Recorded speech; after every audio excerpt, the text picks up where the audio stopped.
San Francisco all the way back to Burlington. Thank you very much. Well, it's a pleasure to be here.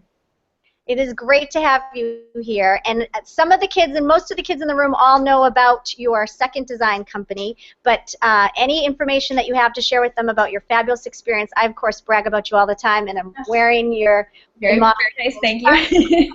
So we're real eager to have you here, and thank you so much again for doing this from San Francisco. Well, yeah, thanks for having me. So are you guys projecting on a screen and they can see me on the screen? Yes, and it's a live broadcast too that's on YouTube. Great, okay. Yeah, it's funny because I can't see them, so that's great. So I was wondering, do you think we should start by actually watching that video, or do you think enough people have seen it that it would... No, it's fantastic. We should definitely watch it. Okay, great. Would it be, I can pull it up on Google Hangouts and screen share, or you guys could pull it up separately, that you'll get better sound quality that way? What would you like to do? Have you screenshot it would be great. Okay, perfect. I'll do that. So I guess I'll just start by introducing myself very briefly. Thank you for the introduction. I'm Rachel, and I graduated from Burlington High School 10 years ago now. So unfortunately missed the 10-year reunion, but I'm living out here in San Francisco. I was living in Cambodia for 6 years, and before that I lived in Baltimore, went to school in Baltimore. So I started 2 different ethical fashion companies. One kind of grew into the other, and I'll talk a little bit about that journey. But I think the first thing to do would be to introduce Tonle, which is an ethical fashion line which is currently based in Cambodia and distributing internationally. And I think the video does a really good job summing it up, so I'd rather just show you that because you can kind of see visually what we do, and then I'll talk to you a little bit about my journey and how I got to where I am. So I'm gonna bring that up now, and we can watch it together on the screen sharing. Great. Just give me a minute here.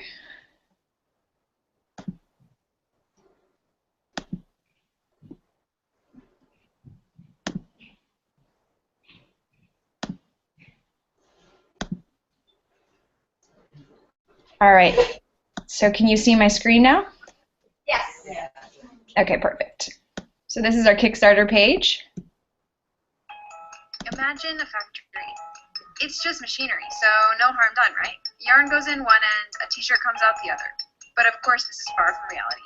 As we all know, it's much cheaper to replace these machines with people, especially if those people believe they have no other option but to be overworked, underpaid, and suffering. I'm Rachel, and I'd like to paint a different picture. I know things can be different. For the last 6 years, I've been working in Cambodia, trying to prove that there's an alternative.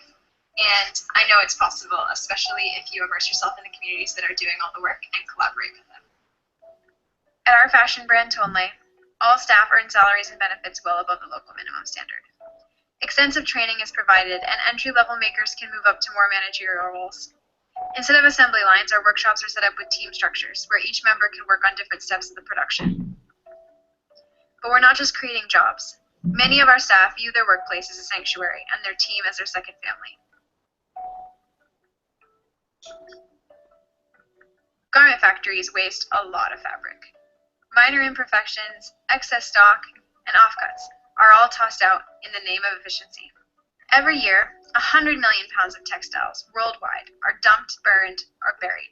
That's the weight of 14 cruise ships. Considering all the environmental trashing it took to get there in the first place, this adds up to a really big global problem. Okay, stop. There's a better way to do this. Let's go back. At Tonle, we scavenge large scraps that would have otherwise ended up in a landfill. Then, small strips get separated into colors and used by our design team in a variety of creative ways. And then just like that, well, not really just like that, it took a lot of work to get here. We have a dress. Even smaller scraps can be used, which we cut into strips, make into yarn, and weave into new fabric. This is then made into bags and homewares. Our fabric yarn is also used in scarves, jewelry, and chunky headbands. Believe it or not, there's still a small amount of waste left over. Even these scraps are handmade into paper, which is mixed with paper from our office and powder making. That means we end up with 0% waste, something most factories, which waste on average 40% of their raw materials, would consider impossible. It's not. At our current production capacity, we're recycling 22,000 pounds of fabric per year, which is roughly the size of 2 Asian elephants. That means we're preventing 154,000 pounds of carbon from being emitted into the atmosphere and saving 46 million gallons of water. It's the amount that an average American would use in 1,753 years. Every piece of clothing that we make with recycled materials has a unique character, just like our team members who work on it. And since we can't do this without our customers, we want you to be a part of our process too. Our business is an open book. Each garment is signed by one of its makers, and you can see profiles of our staff on our website, follow our events and staff retreats on media, and learn about our practices. Most importantly, the clothing that you purchase is a vote against perpetuating exploitation of people and resources, and promotes a change in how garments are made. Setting up a successful business model has been a labor of love, but after 5 years, we're ready to take that model to scale. And we want to make these products available for sale in the US, which will help us to provide more jobs in Cambodia and promote a kinder and different way of doing business. In order to do that, we need to increase our production capacity and build new distribution channels. And that's what we're running this Kickstarter campaign to raise money for. So we hope you'll join us. Thank you.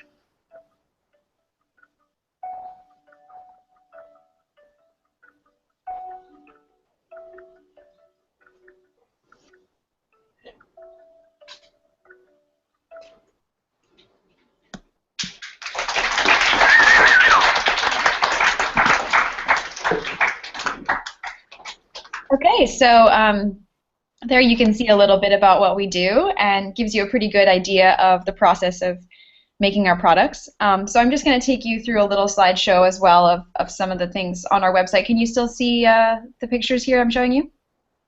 Nope, not yet. The video was fabulous. Okay, so you can't see my website right now? No. Okay, I guess I'm not screen sharing with. Okay, let me try that again. Sorry. This is new for me. Okay, there we go. Can you see my? Can you see it now? I think it's heading us there. Yes. Okay, Perfect. great. So just to give you a little idea of the type of products that we make, this is our lookbook, which you can also find later on our website. So we try to make products that are very fashion forward, at the same time really comfortable, and make women feel really good in their own skin. Almost everything is made out of cotton jersey, so it's super easy to wear, stretchy, but also is flattering and kind of fun. So yeah, the goal is to basically make affordable, easy to wear clothing that makes women feel good about themselves, both from the production side and the kind of wearing. So yeah, that's a little bit about what we do, and I guess what might be interesting for you guys now is for me to talk a little bit about how I kind of came to be where I am now. I'm going to actually shut the curtain because it's quite bright, getting quite bright in here. Sorry.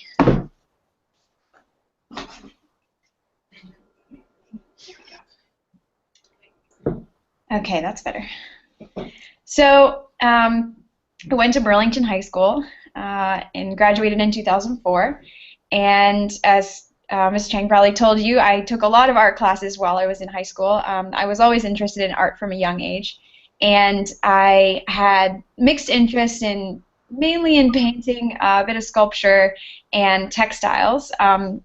And I also, at the same time, was really interested in social justice and kind of the issues behind garment manufacturing. I had no intention of going into fashion because I really disliked the fashion industry, what it did to women, the way that it objectified women's bodies through advertising, the conditions behind which garments were made. And so I really couldn't see myself going into an industry that did things like that. So I didn't consider a career in fashion at all. And at the same time, I was doing a lot of volunteer work. I traveled abroad quite a bit and was doing local service projects. I worked in a soup kitchen every week, and I was really interested in kind of social justice avenues, but I had no real idea about how to fuse those things together. I was doing my volunteer work and I was doing my art, and I saw art as something that was largely selfish for my, fun for me, but really I wasn't sure what kind of impact that would have on the world. And then I saw, a separate kind of path as a sort of social justice path. And when I got to college, I went to the Maryland Institute College of Art. And when I went to college, I lived in Baltimore, which is a pretty poverty-stricken area for the most part. And there was a huge divide, very apparent, between kind of different neighborhoods and the rich and the poor. And it really bothered me. And I couldn't, I went to, a school where most of the students came from very rich, well-to-do backgrounds, by and large. And we were surrounded by neighborhoods that were pretty poverty-stricken. And I couldn't really handle that. And I didn't feel like I could continue on doing, what I was doing, which was basically painting at that time, and feel okay. I couldn't kind of reconcile that. And so I started looking for ways to try to fuse those passions together through art and social justice, something that would benefit the community.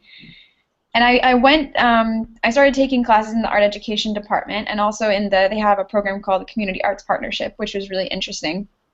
And I was working, and so that led me to work in a local youth center where I was volunteering teaching art classes. And we did a lot of kind of community projects where we would build sculptures and public works that would help to engage the community. And I found that really interesting and really motivating and fulfilling. I was learning a lot about the community that I was living in and the environment that I was living in. And I think it was really beautiful to help work with these kids and kind of touch their lives and allow them to have something in their life that motivated them, that was exciting for them, which was they were finding that through arts, which was really inspiring to see. But it still wasn't quite enough. It wasn't quite the impact that I really wanted to have. And when I was in my junior year of college, I ended up moving into previous to this, I ended up moving into the fiber department, which is essentially textiles. It was more of a kind of conceptual degree, so it's more focused on sculpture and performance and gallery showings than kind of the fashion side, but there were people that were interested in going into fashion as well. Still didn't consider going into fashion at this point. And I got an opportunity to visit Cambodia in 2007 and with a family friend who wanted to start a business there.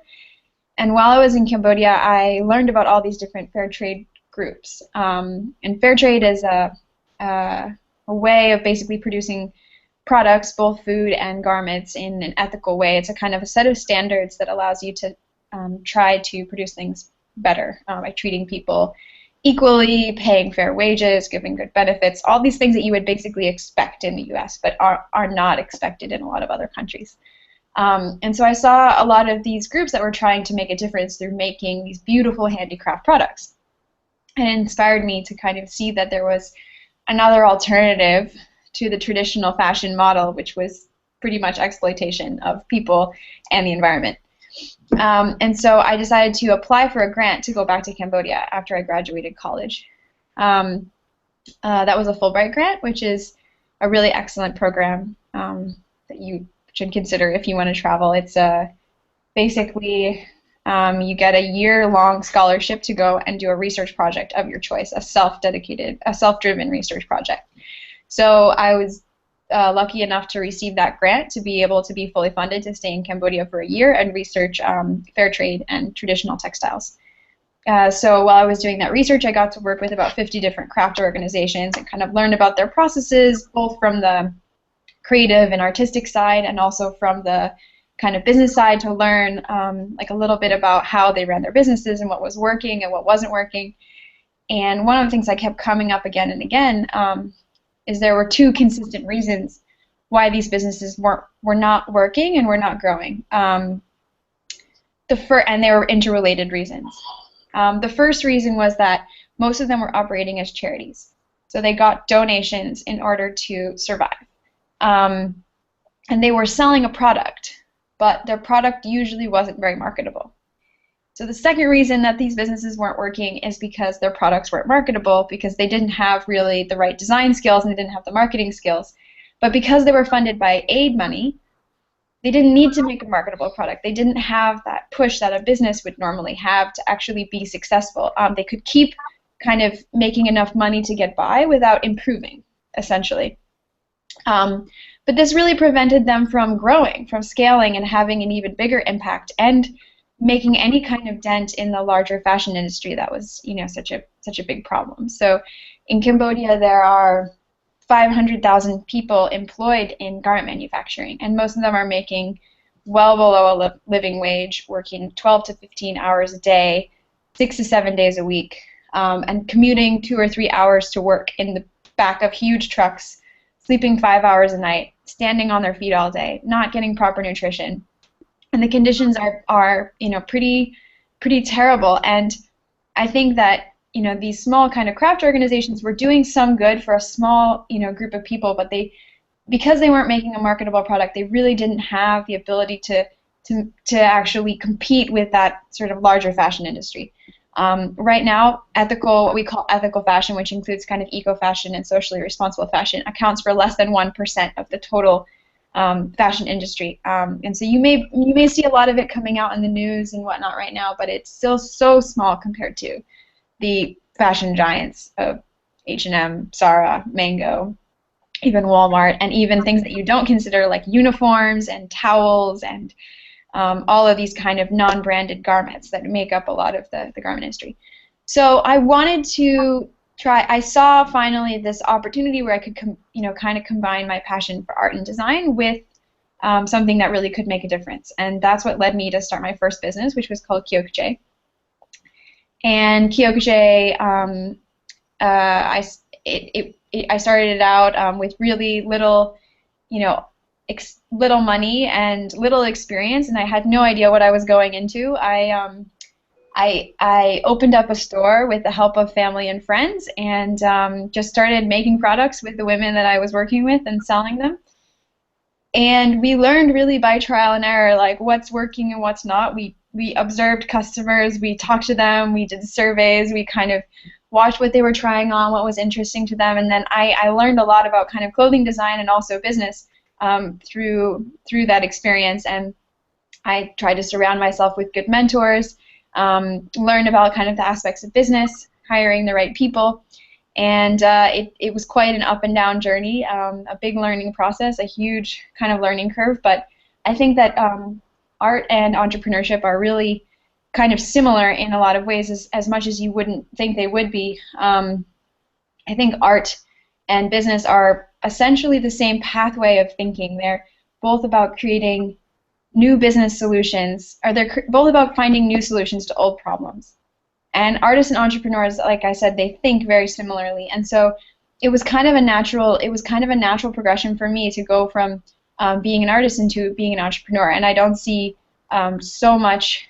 I don't see really like an issue there. It came quite naturally. There was a lot of skills that I had to really learn and pick up along the way, but those are all things that are well documented on the internet. How to make a balance sheet, how to make a profit and loss statement. You can learn that on YouTube. So the first business went on for a couple of years, 4 years actually, and I met some partners, and I brought those partners into the business because I needed additional help and support, and the partnership ended up not working out, but we decided to go separate ways, and it was at that time that I had come a long way since starting the first business, and there were many things that I had kind of learned along the way that made me want to rebrand the business and create something a little bit more mature and sophisticated. And so I took that opportunity to rebrand and start afresh with the new brand Tonle. It was easier to pronounce, it's easier to remember. We kind of worked on the designs a bit more to make them more marketable and change the tone of the marketing a little bit. And that was that was in the end of 2013. So it's basically Tonle has been going for 1 year, and it's been working quite well. And we have about 10 international distributors. So we have people who sell our products in their stores around the world, and then we also sell through our 2 shops in Cambodia, and which are in Siem Reap and Phnom Penh, the 2 main cities.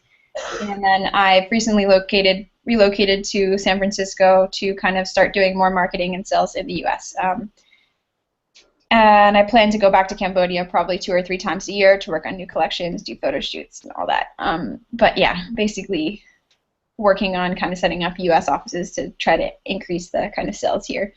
So that's pretty much a rundown of what we do, and I'd love to open it up for you guys to ask questions if you like.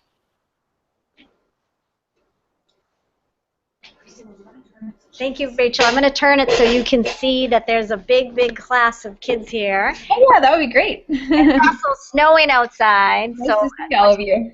But there's everybody. Hi. Your former teachers, and I don't know if you can see. Rachel, one of the things that we'd love for you to talk about too was your high school experience, and then kind of you gave a fabulous overview, but since they're high school kids now, it's always great if you can talk about what high school was like for you and if you have suggestions for them. Sure.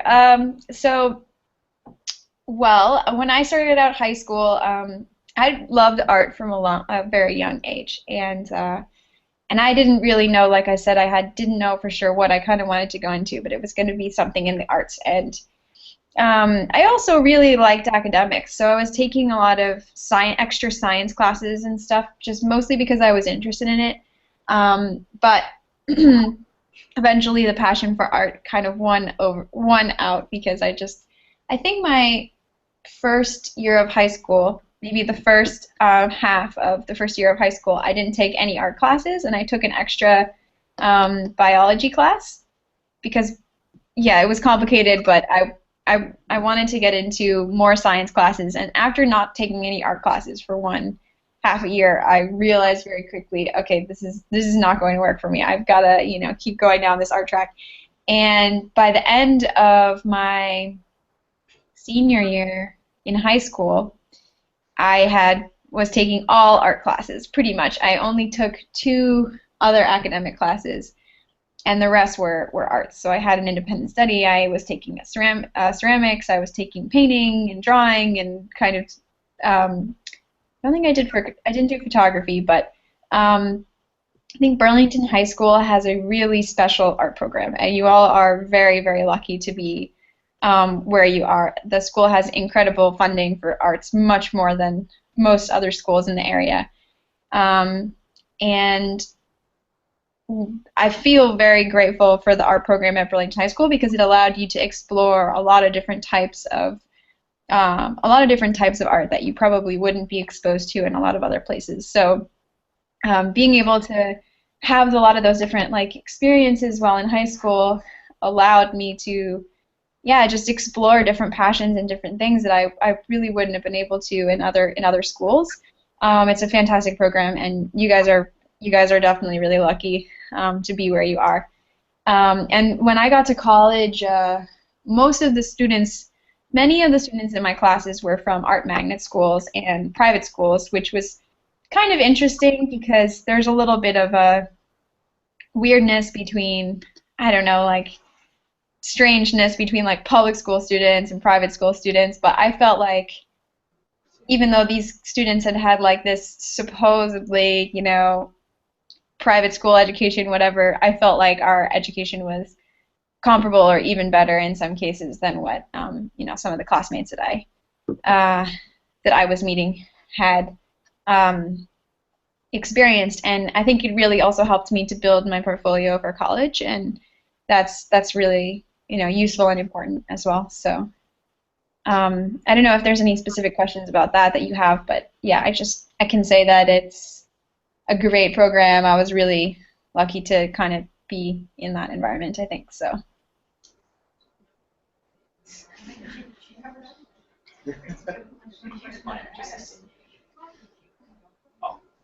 I'm being pushed to ask a silly question I had. I was just going to ask if it's 20 degrees in San Francisco, too.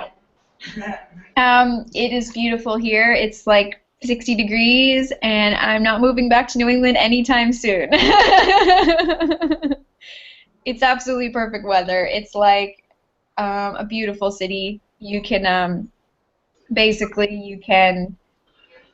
hike and walk around and go outside all year round, and it's great. The thing is funny is like the winters in San Francisco, the summers in San Francisco are colder than in New England, so it's like 60 to 70 degrees about year round. Yeah, that's great. So Rachel. I cannot complain. Hey, how's it going? I'm pretty good. How are you? Good to see you. What made you decide to go to San Francisco versus any other? Okay. Well, after being in Cambodia, I had a lot of friends that I'd met over the last several years who were in San Francisco, and I think because San Francisco is really a hub for social entrepreneurship, investment. It's kind of the West Coast is a little bit more eco and socially conscious. There's a lot of businesses here that sort of are on that track a lot more so than on the East Coast. And I also felt like there was a really great community of people that supported this type of thinking. And one of my main reasons for moving back to the U.S. is because I wanted to be around other people, other peers who would challenge me and also help me, because I was kind of building my business a lot of the time in isolation. And I wanted to definitely have a community of people that were kind of thinking along a similar wavelength and would help and challenge me and support me. So that was a big part of it. And then also just wanting to be able to get outside and be in the, hiking in the outdoors. And it's just beautiful here. It's just unbeatable. So all of those reasons. I saw in your lookbook that and from what we've seen today, that's all women's wear so far. Do you guys have any plans to launch into menswear? Yeah, we're starting to do some kind of unisex T-shirts. Menswear, we haven't. People always ask about that. We've toyed around with the idea, but it's so much of a new kind of almost business model, and it really would take a lot more investment and time and pattern making. And also, most of my staff, they're not very knowledgeable about menswear, so I'd really have to hire like another designer and pattern making person who knows how to make the right fit. Menswear is very different from women's wear in that women will usually buy something because they like the style, most importantly. And secondly is the fit and comfort and everything else. Men buy almost exclusively for fit and comfort. And then the style is pretty much secondary.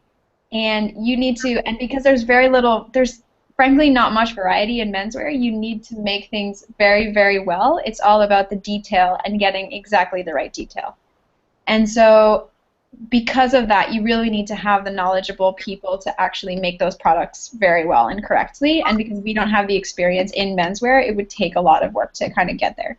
So I want to do it eventually, but it's like kind of another whole thing that will take a lot of time and investment. And then it's also a whole other marketing, budget and whatnot. So yes, eventually, but it's not something we can really kind of do very easily. So yeah. Makes sense. Thank you. Yeah. Rachel, one of the things I always enjoyed you talking about was how you approached the fashion industry completely different. So instead of going to New York, you did something completely different. So if you want to talk to the kids about that and kind of your pathway, that would be great. Yeah, sure. I think one of the, it was when I was in school, the conventional wisdom is basically if you want to go into fashion, you need to get a fashion degree, and then you need to go and basically pour people's coffee for a year in New York and kind of run around and be an intern and do bitch work basically. And then, after that, you can kind of slowly work your way up by doing really boring and mundane tasks. And maybe eventually, if you know the right people and you kind of get in with the right crowd, you might get something, be able to do something good that you're excited about. But most of the time, by the time that actually happens, you're probably going to be so burnt out by the cattiness and the kind of like not so nice sides of the fashion industry that a lot of people end up leaving long before that kind of works out for them. And I just, I didn't really want any part in that, but I didn't know that there was any other way. And if you want to start a fashion business in the U.S., it's very, very hard to do it. You need a lot of money, you need a lot of investment, usually. And investment in the fashion, the fashion investment kind of scene is very strange. It's kind of hard to get into, and again, it's a lot about who you know and making the right connections. And because fashion is so subjective, tastes change from season to season. It's a high risk. It's basically one of the highest risk businesses. So investors that kind of invest in that scene are very temperamental, I guess. And so I really didn't think. Whoops. Uh-oh.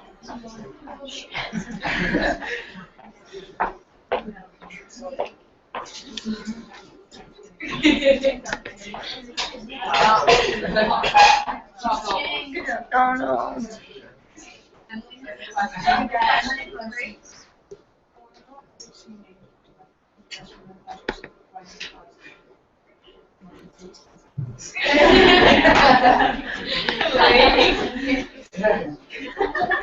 Can you see me?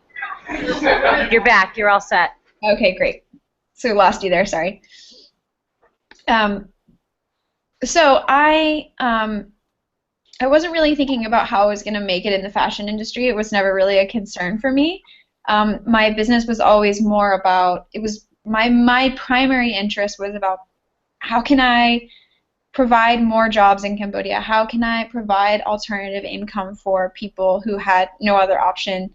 How can I make sure that the children of the women that I work with are in school and getting an education and breaking the cycle of poverty and not, having to work at age 8 or 9 or 10. And so my goals were just totally different. And somehow, because of those goals, I realized, well, really the best way to do this, the best way to make these goals is to actually just make a really good product that can kind of compete with this larger market. And so then my goal became, well, how can I do that? Make this marketable product, but at the same time can I hold on to these ideals and not get sort of taken up in this fashion industry. And by working in Cambodia, I was able to kind of avoid a lot of those pitfalls, I think, that you would probably encounter in New York or London or Paris or wherever these big fashion hubs are. And I also, because of being in Cambodia, I was also able to start a business with very little money, which is a huge barrier, of course. And I was able to try a lot of things that I wouldn't have been able to. Having the store, it kind of served as a test kitchen in a way to try out new products and then put them in the market and see how they went. And then if they worked well, we could do a larger run, which is ironically the same thing that H&M and Zara do. So that's basically how they work. They'll do a run of 10,000 products, and they'll just produce them with no sampling, with no pattern making, with no kind of testing at all. And they actually use their stores to test out these runs. And if those 10,000 products do well, they'll then go and produce 500,000. So I didn't know this, but that's kind of the current industry model. Funny enough. And so, yeah, I think going to Cambodia gave me the opportunity not only to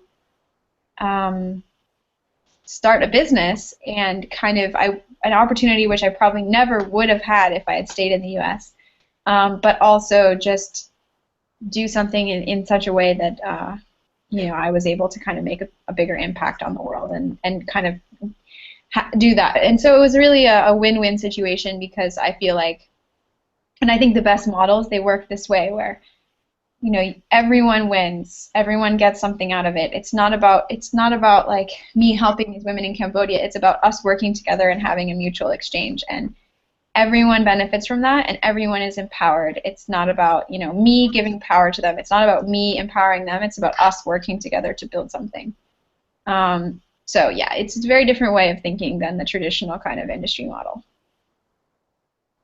That was wonderful. Thank you. You had a couple other questions. One was about how many people you employ and if you're hiring, and another one was about your college major and how that changed and shifted. Sure. So at the moment we employ 50 people. All of them are in Cambodia. I'm trying to get one person to work here with me in the U.S. To do like admin stuff for me. And we do take interns occasionally, although usually I don't advertise because to be able to work in Cambodia is an interesting place, and you have to have a pretty strong, I guess, stamina and willpower, and sort of ability to overcome. So we're very careful. I mean, basically, I don't want to put just anyone in that situation because it can be very challenging, and you have to be kind of prepared for that. But we occasionally do take people for short-term kind of internships. And then most of our staff are Cambodian. I have at the moment 3 foreigners working for me in Cambodia, and then the rest are Cambodian nationals. And then second question was about my major. So I went to college kind of thinking maybe I'd be a painting major or a general fine arts major with a concentration in art education. And in my first year, I basically decided I did not like the painting department.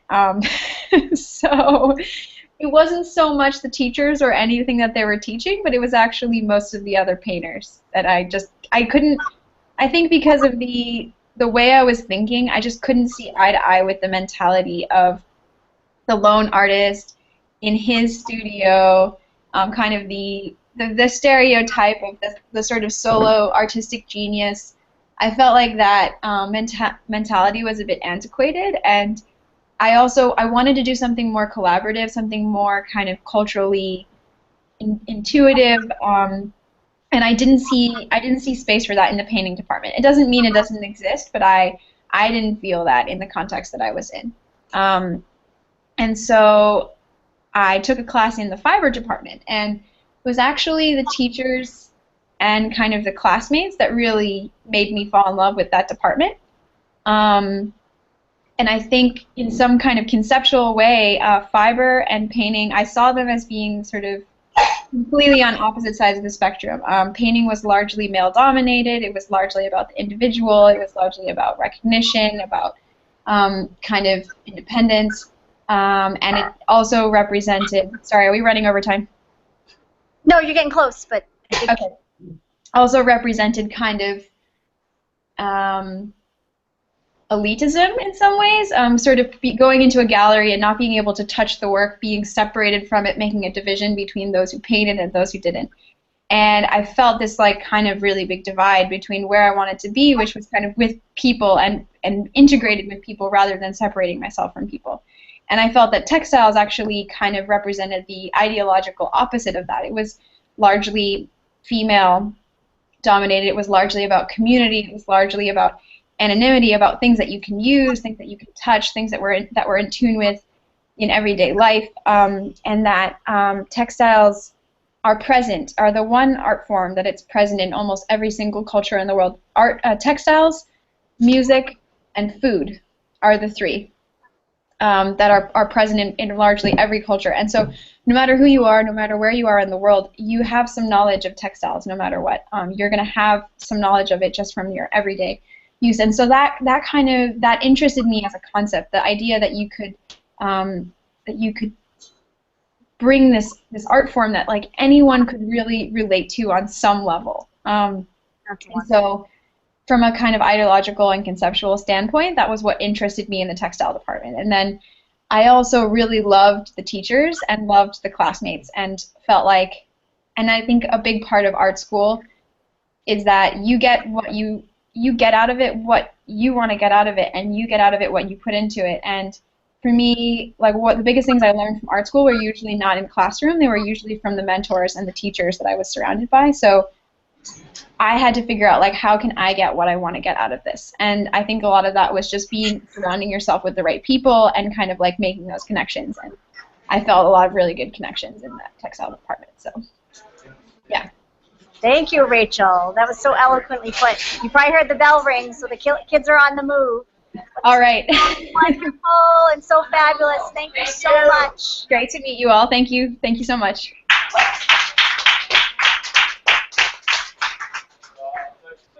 All right.